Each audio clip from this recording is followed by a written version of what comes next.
Modern art, it sells for a fortune in exclusive galleries, but what's it ever done for us?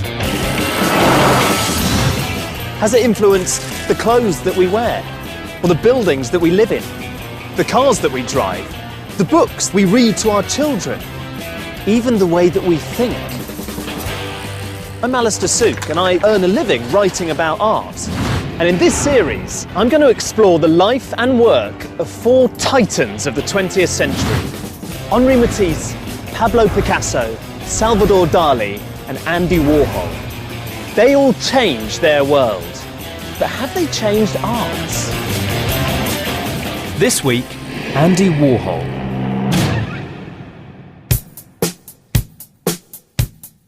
These are some of the most famous, valuable and controversial works of art ever made. For many, they epitomise all that they detest about modern art. This one is a lurid, distorted picture of a film star. There are more than 20 versions. Just one of them sold recently for $28 million. And the artist didn't even paint it by himself. That artist, Andy Warhol, is as famous and controversial as the images he created. Warhol predicted that in the future, everyone will be famous for 15 minutes, and then spent his life making it come true, exploiting the media to transform himself and his eccentric, beautiful entourage into celebrities. Some even say that he heralded the consumer-led, celebrity-driven world we live in today. His influence really does seem to be everywhere, from reality TV to Facebook to magazines, even to the way that music's performed.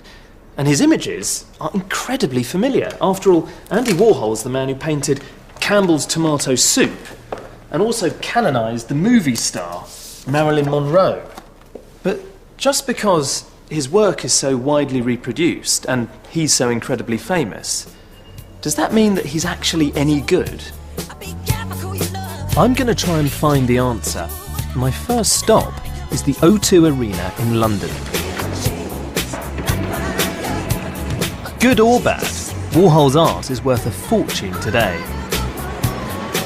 This box arrived at the O2 carrying one of his works about to go on show before being auctioned. It's a portrait of Michael Jackson, made by Warhol in 1984. It bears all the hallmarks of a classic Warhol. It's a print with brushstrokes of paint layered on top, based not on Jackson himself, but on a photo of him. Warhol simplifies everything. Detail is replaced by strong, garish colours. It's almost cartoon-like. And it both reduces Jackson's face to a mask, but also fixes it forever in a burst of colour. The work can still pull in the crowds. So what is it about Andy Warhol and his art that continues to fascinate so many?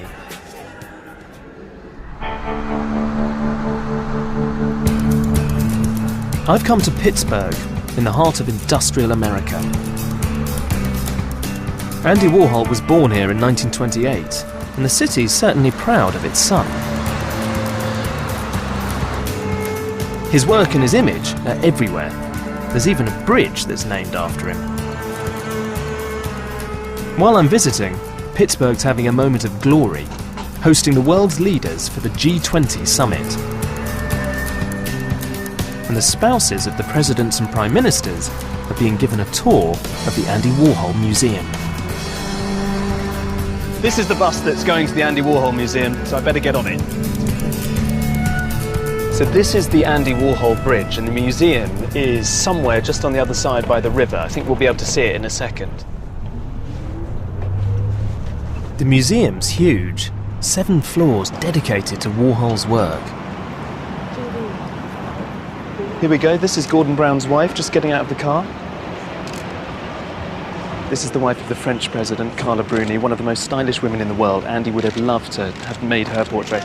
Hi, Carla. Do you like Andy Warhol? Sorry? Are you a fan of Andy Warhol? Yes, I am. Definitely. What do you like about his art? I like everything. I like very much the Velvet Underground, and I like to see a museum in Pittsburgh. You think that Andy would have liked to have made your portrait? I don't know. Because he made one of Jackie Kennedy, and now you're one of the most stylish women in the world. I don't know, but and every time he would shoot or make the portrait of anyone, it would just be brilliant. Thank you so much. Thank you. Have a good day. Thank you so much. That was her. I think he would have liked to have made her portrait. I thought she looked I feel a bit like Andy, a bit intoxicated with the magic of the stardust that's sprinkled over the other side of the barricade. Today, Andy Warhol's associated with glamour, celebrity and decadence, but his childhood was very different. His parents were poor Slovakian immigrants, and Andrew Warhol grew up in a slum ghetto during the Great Depression of the 30s, when Pittsburgh was a dirty, industrial, steel-making city. This museum recreates life in the tenements where immigrant families like Andy's lived.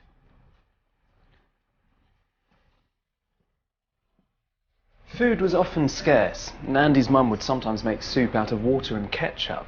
A tin of Campbell's tomato soup was a real treat. Andy later said that his childhood home was the most terrible place he'd ever been. When he was 8, he was struck down with a neurological disorder, which kept him off school for nearly a year. It left him with the poor skin and thin hair that always embarrassed him, and a shyness he never overcame. He became an anxious social outcast and rarely left the apartment. His mother, Julia, lavished attention on him, providing movie magazines, colouring-in books, comics, as well as cut-out paper dolls, and all of them influenced his work in later life. It's almost as if the kitchen became his first artist studio, with his mum as his assistant. She would reward him with a chocolate bar when he finished a good drawing, and encouraged him to make collages and colour in, and read to him in her thick Czechoslovakian accent.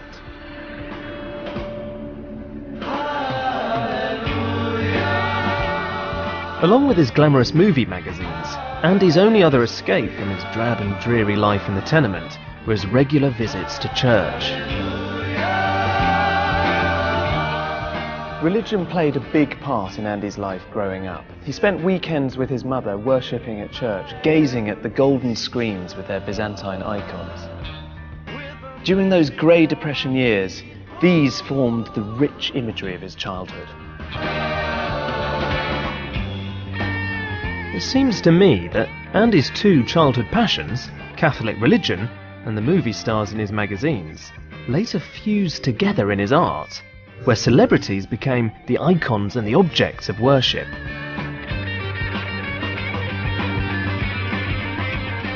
All the lonely months Andy spent in the tenement, with his colouring books and his collages, paid off.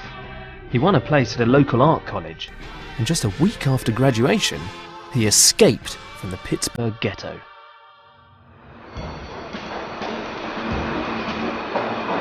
Andy moved to New York in 1949, aged 21, with only a small suitcase and some samples of his work. He dreamt of becoming a famous artist, but in the meantime just hoped to make a living as a commercial illustrator.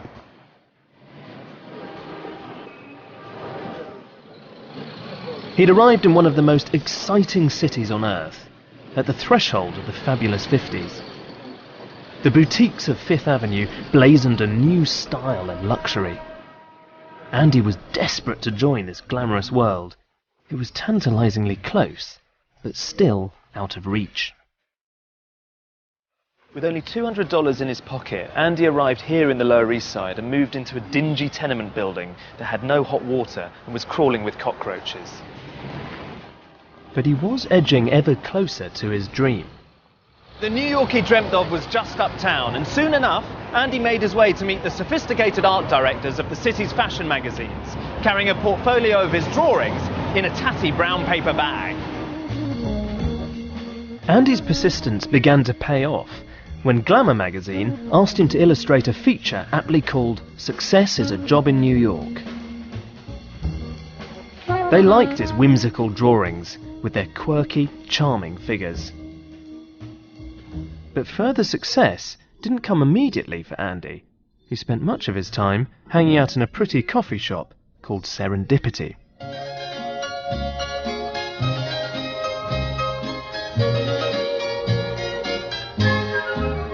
I'm just an old-fashioned girl with an old-fashioned mind.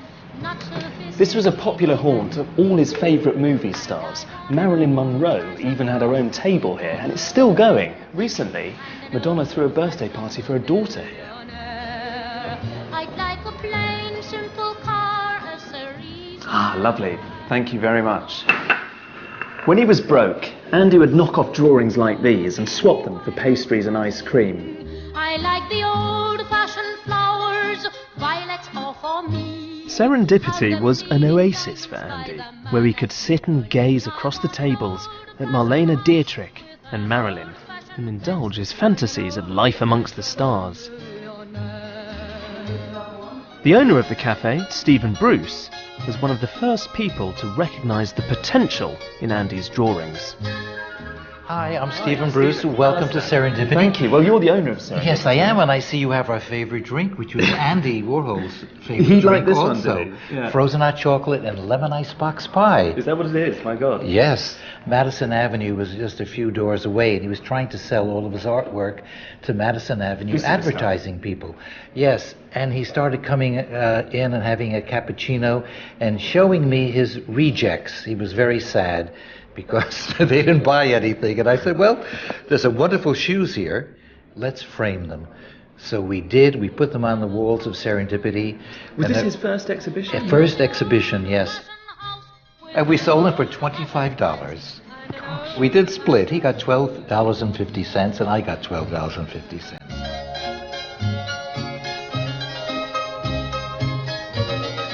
Back in the 50s, when Andy was coming here, I mean, what was he like? In those days, he dressed in quite a kind of... He was called Raggedy Andy, I think. Yes, he was very preppy. He just came from school, and he had his own hair then, and he had very weak eyes. So he had very dark glasses on, and sometimes he would put cardboard punctured with hat pins so he could see out of it, so the light would just filter through.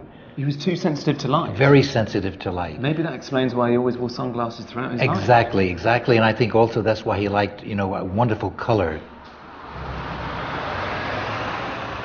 Andy's eye for colour landed him work with a company supplying leather to designers, run by Teddy and Arthur Edelman. Hi, I'm Alistair. Oh, my goodness. Hi, how are you? You must be Teddy. We're so happy Hello. to see you. Yeah, Welcome. And Arthur, thank you very much indeed. I'm happy we have a chance to show you our This is your showroom. wonderful world of leather. Yeah. They'd use him during the 50s, not just as an illustrator, but also as a consultant coming up with marketing ideas. How easy was he to work with? If you said to him, here's my idea, I need something quickly, was he accommodating? 100%. Quick, And- sensational, always on the button. And on time and no ego. Amazing. No ego at all? No, he would come in with this terrible looking portfolio, his black portfolio was all a mess. And he would open it up and he would have maybe 5 suggestions. Usually we loved at least 1 or 2, but if we didn't, it was no problem. He'd say, that's okay. That was a big sentence. And he would bring it back, come back the next day with obviously the perfect answer because he was so smart. He was so intelligent. He designed everything from a silver-clad exhibition stand where he draped the company's leather products over motorbikes to the logo that they still use to this day. How would you describe his talent as a commercial artist? What was his secret? He always had magic, and he always had an inner kind of charm. It was never fake. When you looked at it, you got like this inside smile, which made you feel wonderful. And I think that was part of his magic. He didn't talk this way, but this was the way he drew. Andy's quiet demeanour masked an insatiable ambition, which along with his talent as a commercial illustrator, soon got him noticed. His delicate, playful drawings had the modern look that Manhattan's art directors wanted, and the commissions soon started rolling in. Andy's signature style was the blotted line, a technique he'd developed at college. I'm going to have a go at it myself. You're going to see a beautiful shoe appear in front of your very eyes. Look at this. There's the high heel. There is the shoe. We'll put a little kind of Warhol butterfly on with a few dots. And that's all on the shiny paper. Now we cross our fingers, make sure the ink is transferred. And then this is the big reveal. Well, it's not bad. I'm not sure what it looks like. That could be a Warhol butterfly, I suppose. But I suppose the key point is that you see here is the blotted line. The ink on the shiny paper is transferred to the absorbent paper, and you get this very beautiful, blurry, jagged effect of the line, which has a printed feel, even though it's something incredibly simple. It's funny how popular that retro 50s feel still is today. I mean, you see it everywhere, on cards, on wrapping paper, or even on kids' books like this one, which is Madonna's The English Roses. What's incredible when you flick through and look at these illustrations is how similar they are to Andy's commercial work. You see exactly the same sort of uneven, broken, that handmade quality.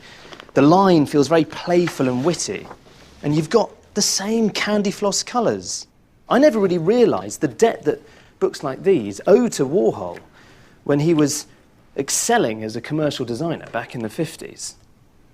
Well, just compare this drawing by Warhol of a cake. Look how similar they feel, with the same colours, the same quality to that line, which feels very handmade, hand-printed.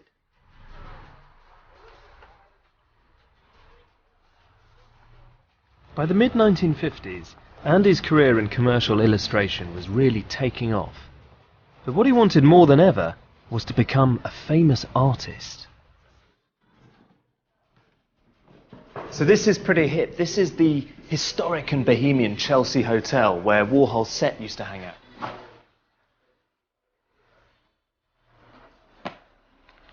Andy's first illustration after leaving Pittsburgh for this article, Success is a Job in New York, now seems incredibly apt, because within a couple of years he'd become one of the city's hottest commercial artists.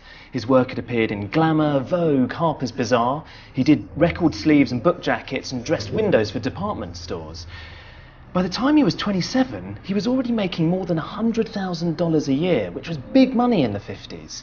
But he still dreamt of being a real artist. The cutting-edge artists of the 1950s were people like Mark Rothko and Jackson Pollock, whose abstract paintings mystified the public. The famous artists of the time, like Jackson Pollock, were butch and intense. They expressed their inner turmoil by flinging paint across huge canvases and brawled over women in taverns in Greenwich Village. Andy hated them. He couldn't have been more different, so Andy had to find his own way to break into the fine art establishment.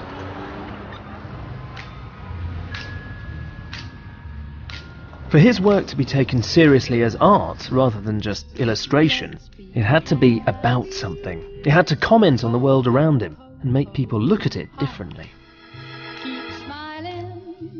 And the world that Andy saw was boom-time America. This poor kid who'd grown up during the Great Depression was obsessed by the 50s consumer revolution. The glossy commercials for shiny cars, the new supermarkets crammed with undreamt-of varieties of food. He loved this mass-produced world of plenty, and with his commercial background, Andy thought he could create art that reflected it. Andy loved Coca-Cola. He once said, "You know that the president drinks Coke, you know that Liz Taylor drinks Coke, and just think, you can drink Coke too, and no amount of money can buy you a better one." To him, this was such a beautiful and quite democratic idea that he thought, why shouldn't a bottle of Coke be a work of art? Now, this is a reproduction, but this is what he created first. He's left traces of his own hand. You can see all of this loose, very drippy, very fluid brushstrokes, which I guess was Andy's way of saying, despite this being a Coke bottle, this is still a proper painting. But it doesn't feel quite right. And the next thing he did was so crucial in his development as an artist, because he created this. And look, you can tell at once that suddenly here's a much stronger, bolder style that's all his own. It might not seem like much, but deciding to depict a commercial object on the canvas and deciding to present it in this very clean and graphic, very mechanical mode, well, it was a huge deal in the art world at the time. And this turned Andy into the champion of a new movement called pop art. Artists have always painted things from their everyday lives, like hay carts, vases of flowers, bowls of fruit. What pop art said was that stuff from the commercial world and popular culture could also be art. And that's how 32 cans of soup made it onto the walls of America's most important modern art museum. And these paintings are among the most famous modern art pictures in the world. With these soup cans, Andy finally managed to break into the fine art world with a landmark solo exhibition in 1962.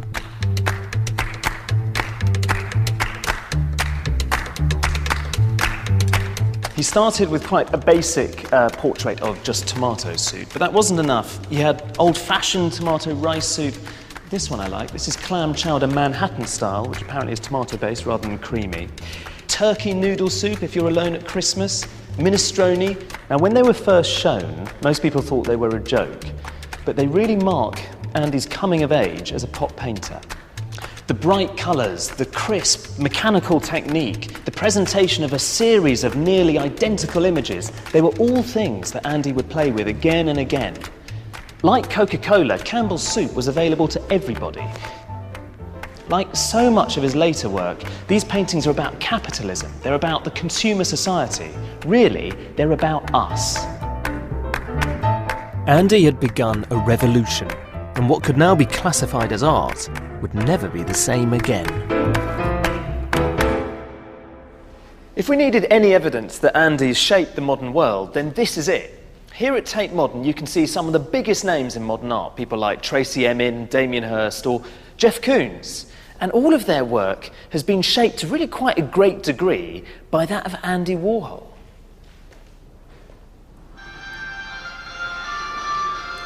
Like it or not, we've Andy Warhol to thank for today's artists, who are obsessed with consumer culture and everyday objects.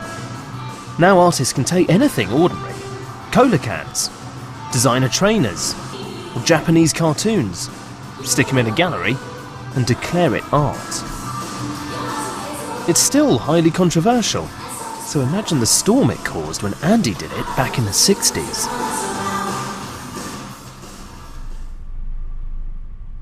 Through his art, Andy Warhol was exploring the power of branding and marketing. He now realised that to achieve his dreams of celebrity, he also had to rebrand and market himself. After he'd taken the art world by storm, Andy decided that he wanted to become a star on a much bigger stage. He used to put on what he called his Andy suit, which was an act he'd perform in public for the rest of his life.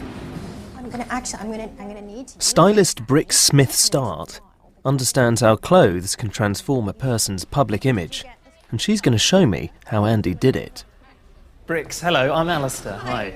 Nice How's it to going? meet Good to meet you. you. Now look, I really want to find out from you what Andy meant when he talked about his Andy suits. Right. Andy Warhol needed to create a persona that people would remember, a persona that would help him promote his art and his celebrity. Had to use himself almost as a work of art. And this is how he did it. He did it with fashion. Andy Warhol was the master of the makeover. And there's a few different eras of Andy that I want to show you. I've pulled out some photographs. Great, okay. Right, and so I want to start with this one, which is the 1950s. He's not cool at all here. No, I mean, this was the time in the 50s when he was like, just trying so hard to be successful and dragging his art around Madison Avenue, and he was kind of like dressed how everybody dressed in those days. In fact, they used to call him Raggedy Andy because he had the same suit that he wore over and over and over again, and he had holes in his shoes. But anyway, so that was him then.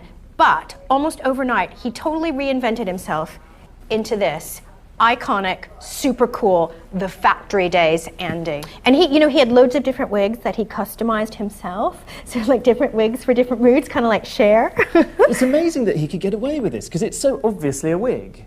I know, but that is what cemented his image into people's mentalities. Do you know what I mean? It was like a brand. It was like a brand. He created himself as a brand. In fact, it's been said that Andy Warhol's greatest piece of art is Andy Warhol.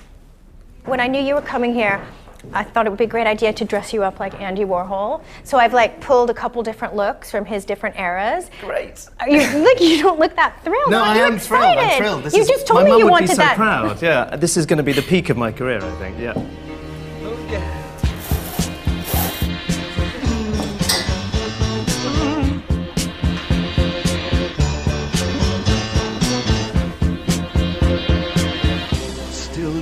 Thank you. All right, let's have a look at you. Briggs, I'm only really halfway there. That's brilliant. You look. Do you think? Let's put on the wig. Of course. Bend your head Why down. wouldn't we? Okay. Andy would never be seen without these. Yay! What do you think? I think it's great. You have to come and have a look. Come on.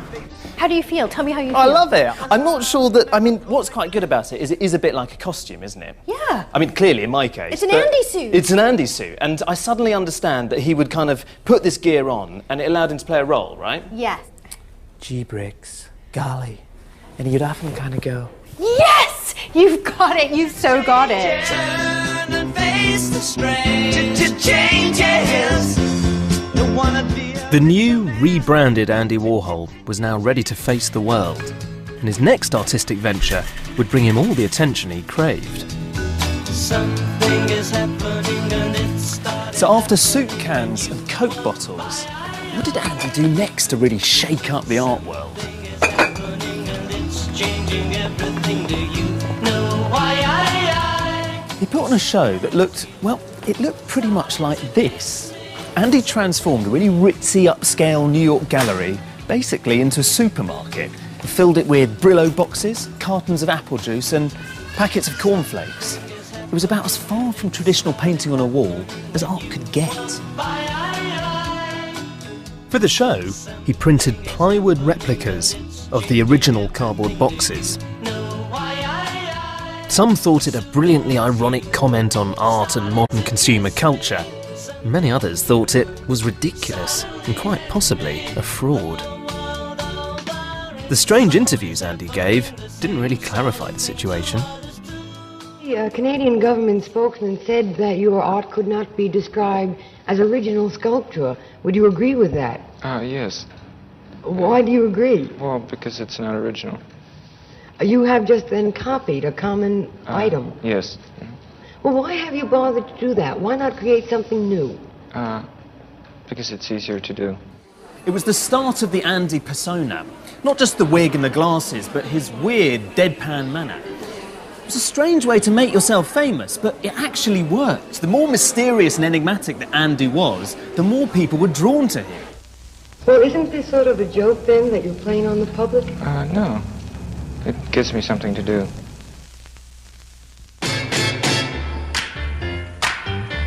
Andy's flippant manner and infuriating answers unleashed a storm in the art world and beyond.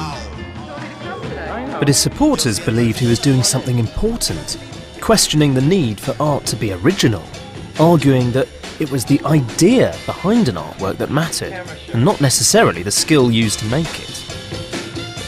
Andy's Brillo boxes were brash, irreverent, and mass-produced, just like the modern world he saw around him.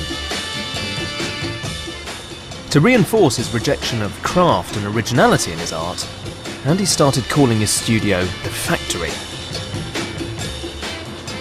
He removed himself almost completely from the hands-on creation of his work, increasingly using an industrial process he discovered in the early 1960s called silkscreen printing.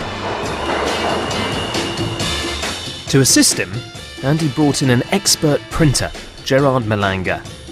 I'm going to meet up with him. He brought you on board because you were an expert in silk screening. Correct, yes. Why was it such a perfect technique for him? What drove it? When you look at a silk screen print, whether it's on paper or on canvas, what you're actually looking at is a painted photograph. This was a natural development from the blotted line technique that Andy had used as a commercial artist. But silkscreen printing was an industrial process mainly used for creating wallpaper. It was perfect for making mass-produced art about a mass-produced world. Okay, that's good. Gerard's going to show me how to make a silkscreen self-portrait in true Andy style. He would say, Oh, that's beautiful. We said that about everything. We place our blank silk screen covered in emulsion over the blown-up photograph and expose it to light. God, it's quite heavy. And then I have to turn on the vacuum. Yeah, that. It transfers the image in reverse onto the screen. All right, so now we have a stencil, which is a negative of the positive acetate. Yeah, I see. And then when you put ink through it...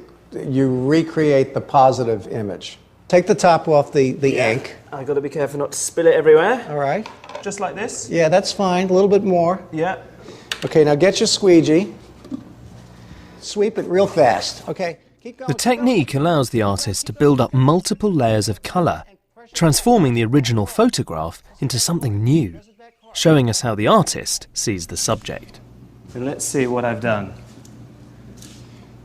Wow. Wow, look how perfect that is. Well, it's not bad for first attempt. It's too perfect. So, Gerard, number 2, this is still wet. So you think Andy would have liked that? Oh, yeah. Okay. I used to call these the divine accidents.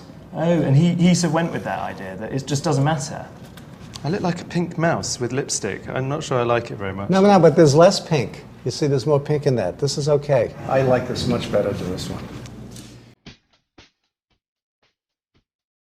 The silkscreen process became Andy's trademark. It allowed him to create some of the most recognisable images in the world. Mick Jagger, Jackie Onassis, his cow wallpaper, Chairman Mao, and Marilyn. These are images that are never going to go away.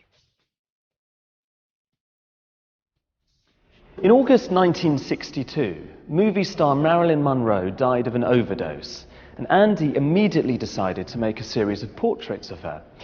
He used the exciting new silkscreen technique, which he discovered earlier that summer, and the 24 pictures of Marilyn would combine 2 of his favourite themes, death and celebrity. And for me, this one's simply stunning.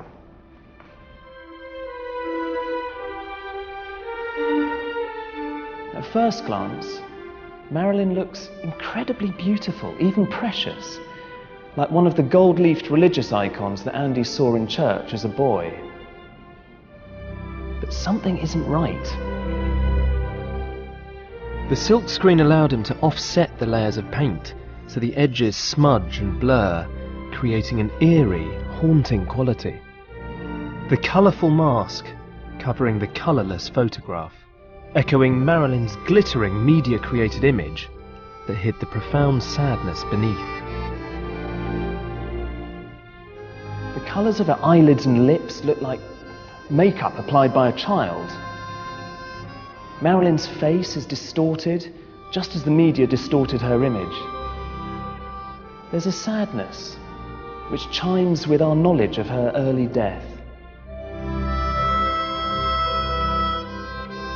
In the Marilyns, the photograph is always the same, but the effect changes from tragic to electrifying, from glamour to innocence, reflecting the many masks that Marilyn wore to hide the real her.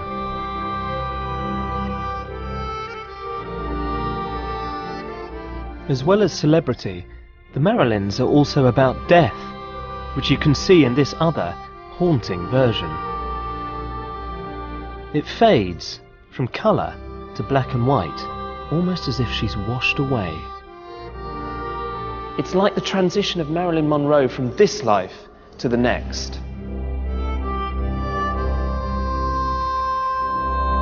Death and celebrity are still constantly explored in modern art. Mark Quinn is one of Britain's most successful artists, and like many others, he's inspired by Warhol. Oh, and this is one of your statues of Kate Moss? That's right, yeah. Now, this isn't the one that you made actually from gold, but... No, this is bronze. All of your series about Kate Moss, you must have been thinking about Warhol's Marilyns when you were making them. Absolutely. Who is the kind of female divinity of the moment?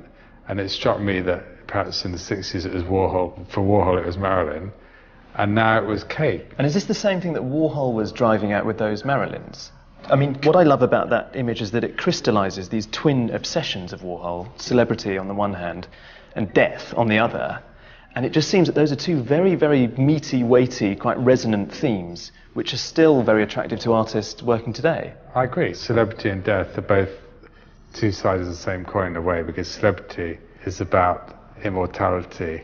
It's about aspiring to perfection, getting to a Mount Olympus, a better place. Where only populated by stars. Yeah, which is like now OK Magazine. You know, but so it's a kind of parody. It's a parody of these classic and classical obsessions that are part of the human psyche.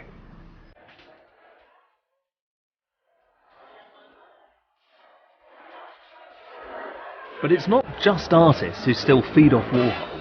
Today, he's a multi-million-pound business, as fashion brands ranging from Versace to Pepe jeans endlessly recycle his imagery.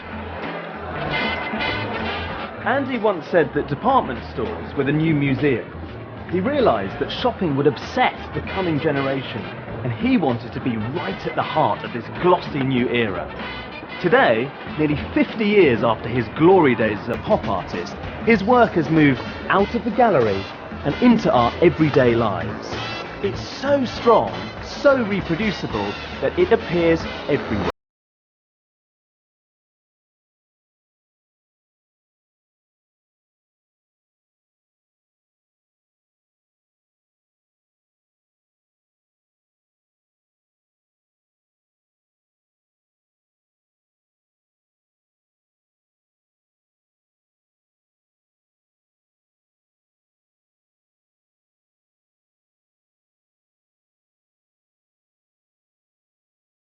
Cover of Madonna's 2009 Greatest Hits album, Celebration.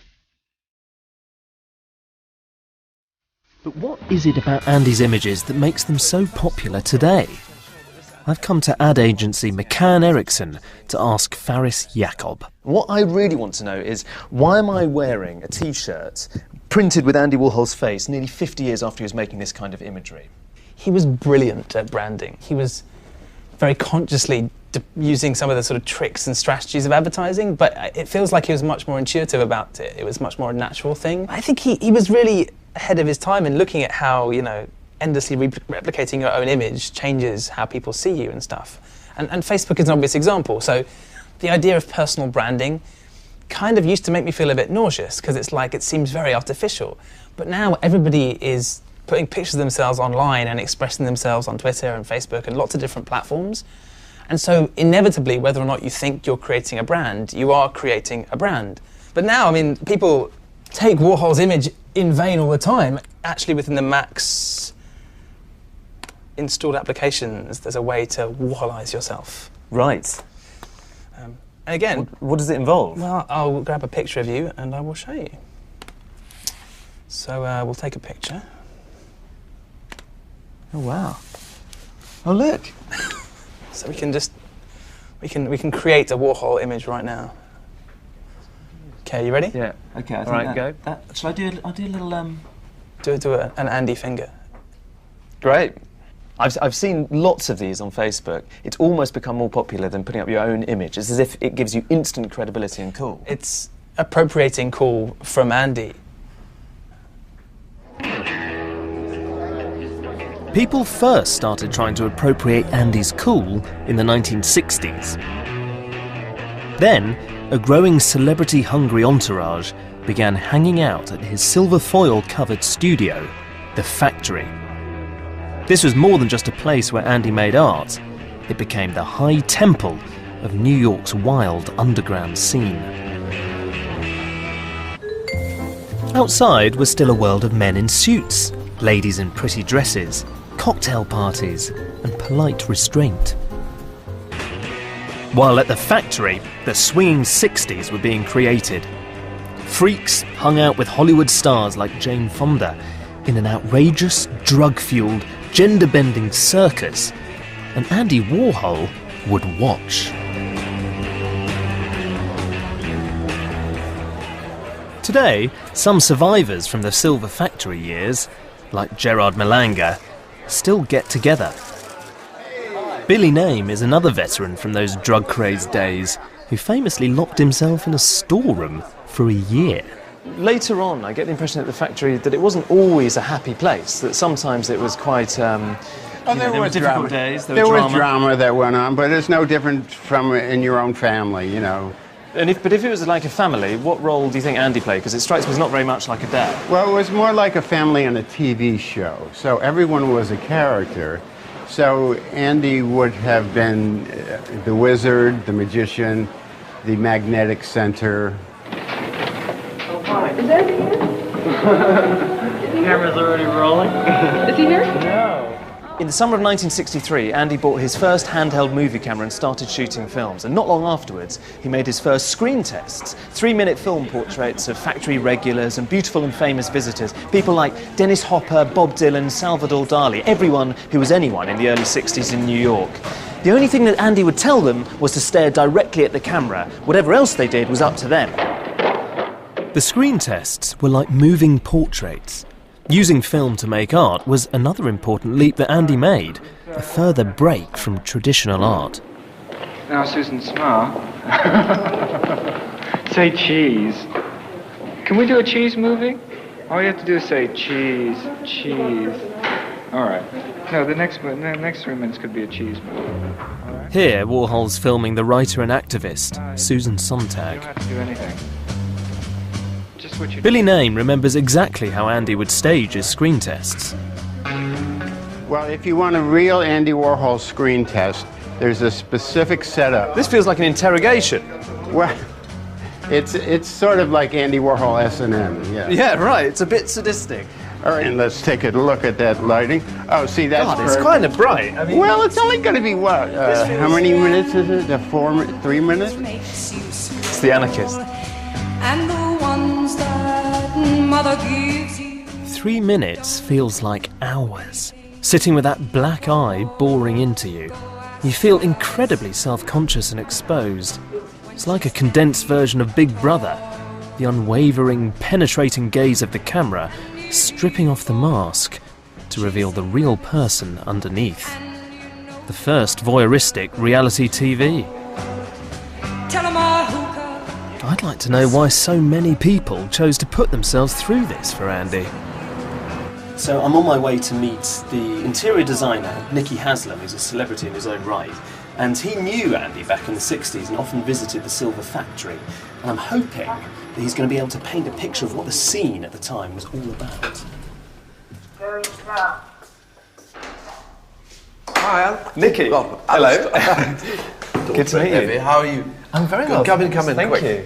This place looks ridiculously lavish and grand. God. Yes, it would have been a good place to entertain Andy when he was in London. I bet he would have loved this. So you went along to the famous factory, Silver Factory? Actually, yes, I did. I went to the Silver Factory quite often. What was he like in those days? He did have that sort of aura that conferred a kind of genuine happiness onto you that made you feel famous for 15 minutes. Oh, this is so glamorous. It was like being sort of touched by the god of fame. It's just, you don't have to do anything. Do you think he was a real voyeur? I'm sure he was a voyeur, in every sense of the word. He was kind of like outside himself looking in.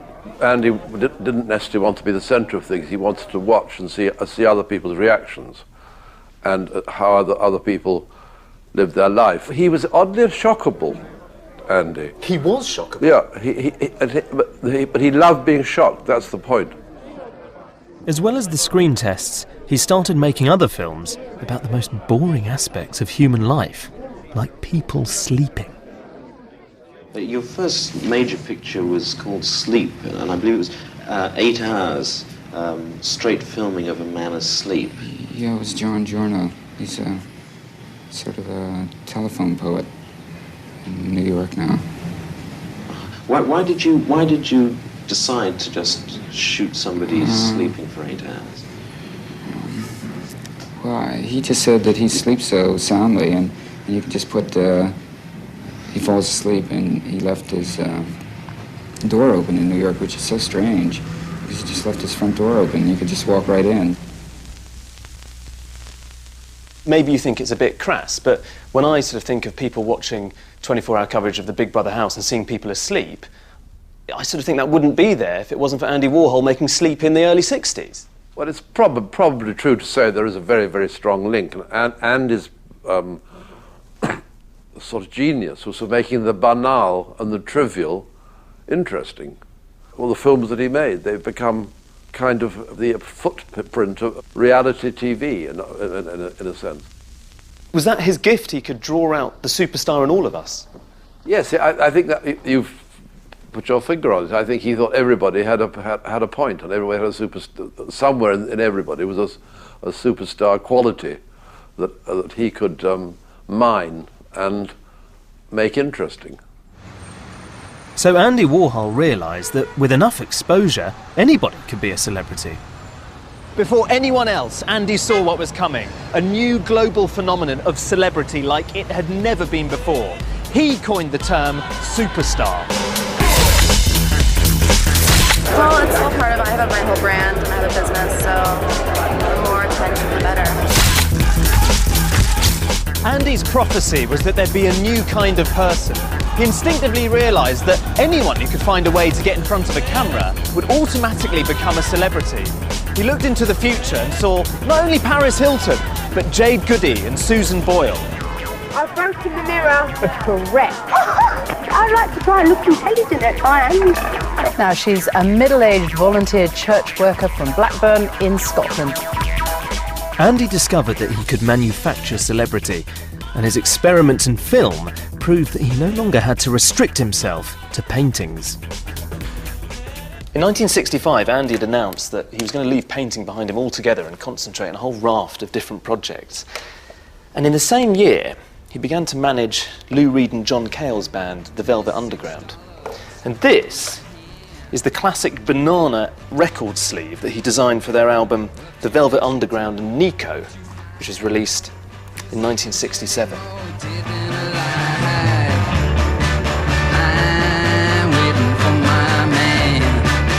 As producer for The Velvet Underground, Andy said he wanted to create the biggest discotheque in the world, combining music, film and performance.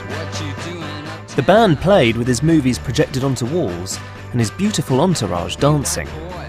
Encouraging them to let go and experiment with their sound, Warhol created a blueprint for a new style of multimedia music performance. Up to now, most bands had looked a bit like this. But the Velvet Underground inspired musicians like David Bowie to really let loose with wild and outlandish performances. Bowie paid tribute in his song Andy Warhol. Andy Warhol looks a scream, have him on my wall. Andy Warhol, silver scream, can't tell them apart. Some people claim that the Velvet Underground were almost as influential as the Beatles. And of course, it wasn't just Bowie who was inspired by them, and he was obsessed with Warhol.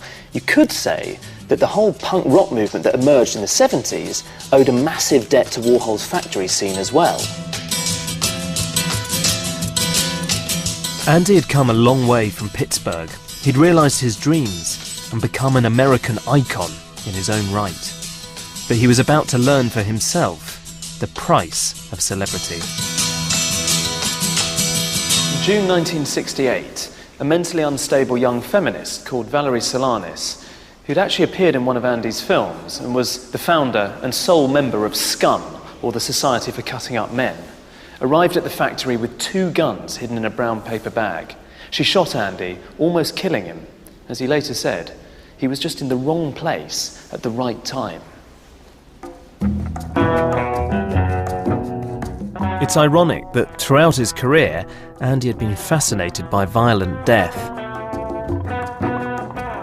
He'd even created an entire series exploring the subject, known as the Death and Disaster paintings.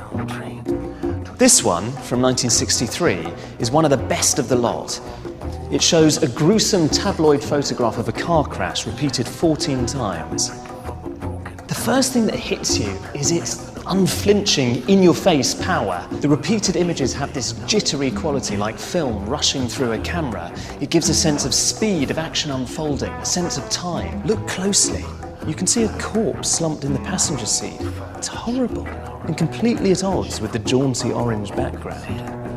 And I'm stepping on the devil's tail across the stripes of a full moon's head. So was Andy being heartless? I don't think so, just honest. I think he's trying to tell us something fundamental about our times. The power of this painting is in the repetition. Andy wanted to imitate what he saw happening in newspapers and on television, that unending flow of news reports covering all sorts of catastrophes, not just car crashes, but plane disasters, suicides. Andy was completely mesmerised by the footage showing President Kennedy at the moment of his death, which was repeatedly played on national television. And he was right to be. Nearly 40 years on, think of the footage of the planes going into the Twin Towers. It was replayed on our television screens again and again and again.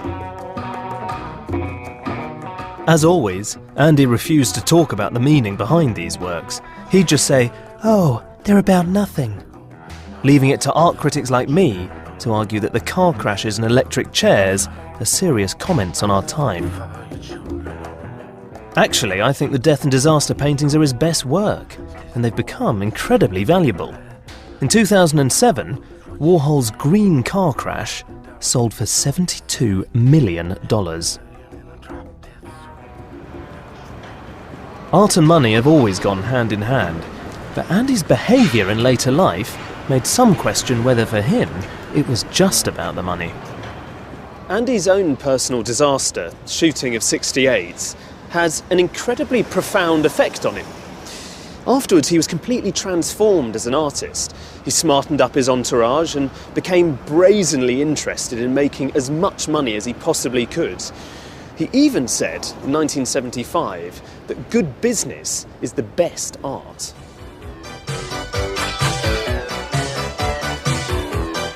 For the next 20 years, everything became business.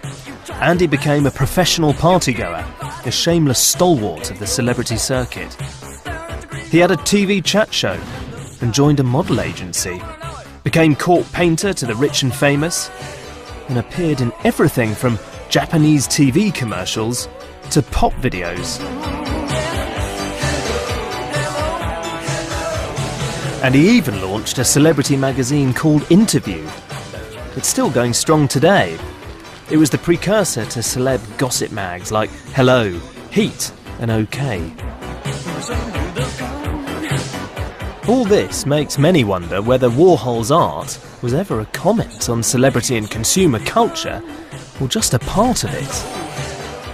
But others, like Nick Cullinan from the Tate Gallery, believe even Andy's TV ads should be seen as art. The turning point for Warhol was the shooting, wasn't it? I mean, can you give me a bit of a sense of the scope of what he was doing later in his life in the 70s and the 80s? Well, I think throughout the 70s and the 80s you see a widening in his practice. So he picks up making paintings again, but he does that alongside making films, but then dabbling in a whole realm of activities. What's he doing here? Is this an ad? This is his ad for TDK, the tape firm that he made for Japan. And so you see him performing his trademark Warhol persona with the fright wig and this kind of deadpan persona. Aka. Midori.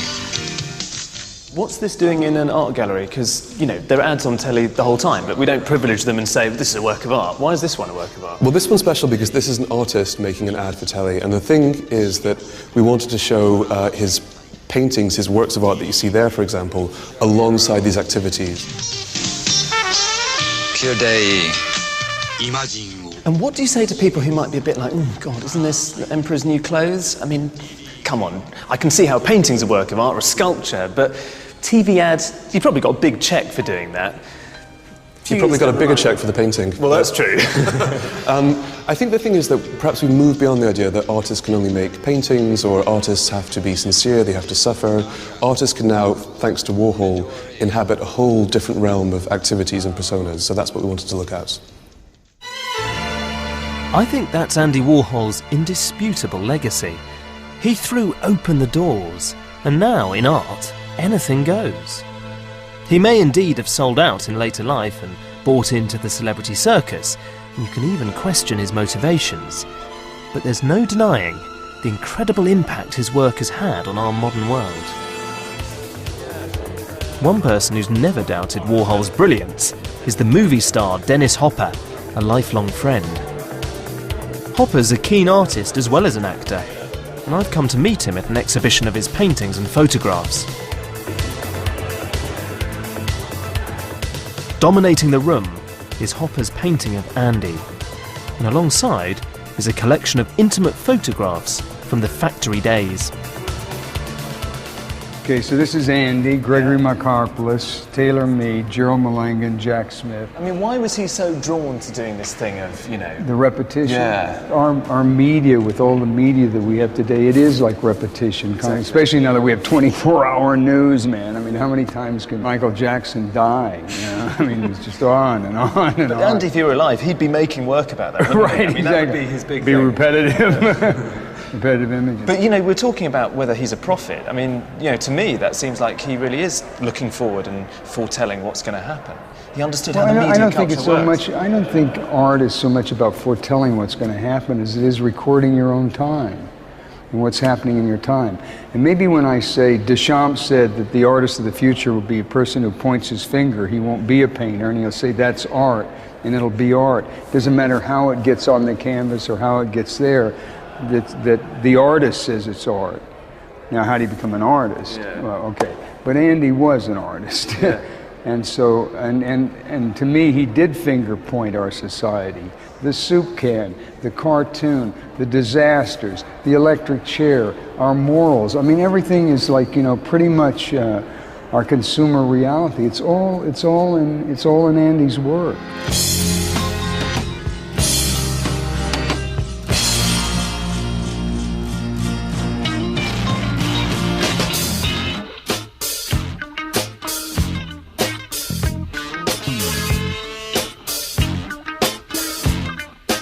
In 1986, Andy created quite a sombre series of self-portraits that lots of people describe as looking a bit like death masks. And he did die the following year, just from a routine operation. He was only 58. But you know, for me, Andy completely redefined the role of the artist. Just look at what he achieved, and you see that he genuinely changed art forever. He told us that, you know, something like a portrait can tell us as much about ourselves, about our own obsessions and desires, about our media-saturated age, as it could about the sitter.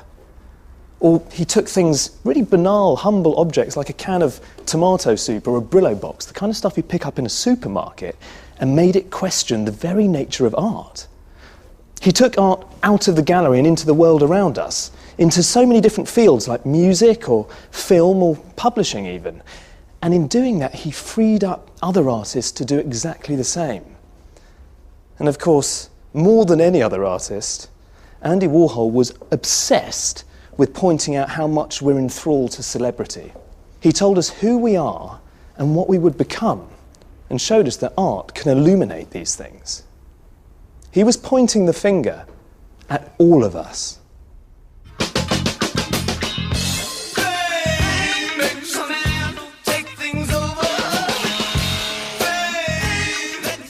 If you'd like to find out more about the art and the influence of Matisse, Picasso, Dali and Warhol, then go online to bbc.co.uk/modern masters.